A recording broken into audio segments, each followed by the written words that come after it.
Well, we have a hot Tuesday, some thunderstorms to interrupt the heat tonight, and then more heat Wednesday and Thursday. Thursday could be our hottest day yet this week and this summer.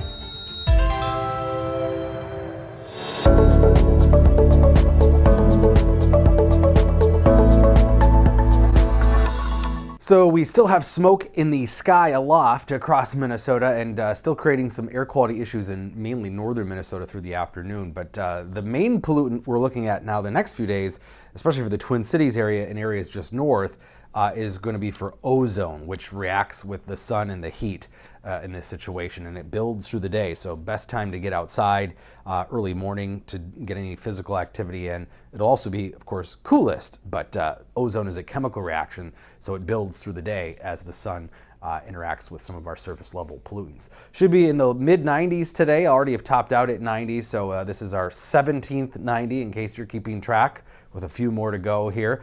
And we do have a risk of severe weather tonight. In fact, a slight risk across the western and southwestern part of Minnesota, dropping off significantly as we move east. But the main thing we're looking at here is one of these MCSs, mesoscale convective systems, to develop a cluster of storms that'll produce some high wind gusts and can sustain themselves for many hours. And this is typical in a late summer pattern, kind of on the edge of the cap. You'll hear us talk about this. This is hot air aloft where thunderstorms just can't bubble through it because as the air rises, it cools and it hits this warm layer. So it's a very stable area. But we're going to be on the edge of that cap really through the week. So we're going to see some occasional thunderstorm chances.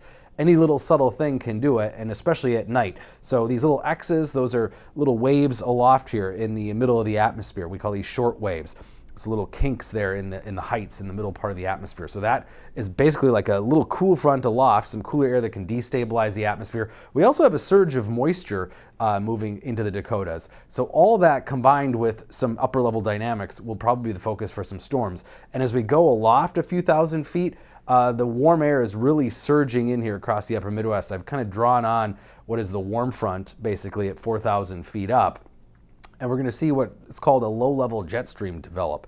And these are important for these late summer complexes of thunderstorms because basically most of the middle of the atmosphere gets separated from the lower atmosphere at night as we cool off at the surface. And that allows the friction to not interact with winds aloft. So the winds accelerate and we get this low-level jet stream. And we can measure that in terms of warm air advection, which is basically the movement of air, warm air, and we've got a bullseye of that warm air change in warm air moving right over us tonight, which will all help to feed some showers and thunderstorms. So we're going to look for storms to develop in the afternoon in South Dakota and evening, and that will track east. Now there are some differences as to where it develops. Is it more into North Dakota or further south? And that will impact who gets the severe winds. This is one particular rapid update model brings it a little further north, and then another brings it further south. But either way, southwestern, west central Minnesota, pretty good chance of seeing some potential high wind gusts with those storms tonight and some large hail. And then we're talking about the peak of our heat, maybe around triple-digit heat indices,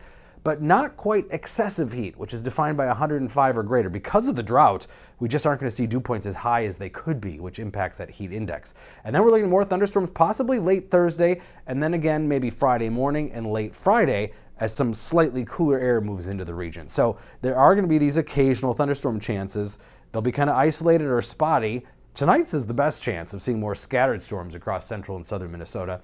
But as we head into late Thursday and then Friday, really more hit and miss. But plenty of heat to deal with the next several days still, and then cooler, but not exactly cool for the weekend. Those temperatures are still above normal in the mid 80s, and in fact will be in the upper 80s, maybe even near 90 again for portions of next week.